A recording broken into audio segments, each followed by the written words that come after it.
నేను మా ఇంట్లో రెగ్యులర్గా చేసే మా వెజిటేరియన్స్కి మంచి ప్రోటీన్స్ B12 అందించే నాన్ వెజిటేరియన్స్ కూడా ఫేవరెట్ అయిపోయే సింపుల్ మష్రూమ్ పులావ్ రెసిపీ టేస్టీగా ఎలా చేస్తానో చూసేద్దామా. మష్రూమ్స్లో ఉండే మట్టి బ్యాక్టీరియా పోవడానికి గోరువెచ్చని నీళ్ళల్లో సాల్ట్ వంట సోడా వేసి మష్రూమ్స్ని వేసేసి 10 నిమిషాలు నానిన తర్వాత శుభ్రంగా క్లీన్ చేసుకుని 1-2 సార్లు కడిగి చిన్నవి అయితే 2 ముక్కలుగా పెద్దవి అయితే 4 ముక్కలుగా కట్ చేసుకోవాలి.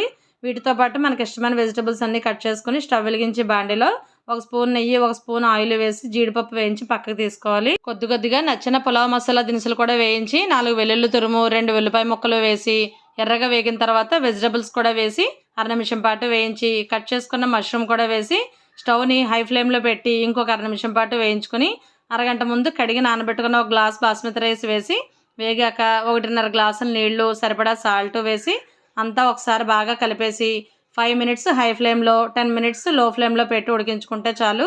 సింపుల్ అండ్ టేస్టీగా మష్రూమ్ పులావ్ రెడీ అయిపోతుంది. ఈ రైస్ని ఏదైనా కర్రీస్తో తినొచ్చు, లేకపోతే ఆనియన్ రైతాతో తిన్నా కూడా చాలా బాగుంటుంది. వెంటనే రెసిపీ నచ్చితే లైక్ చేసి వీడియోని సేవ్ చేసుకుని తప్పకుండా ట్రై చేయండి.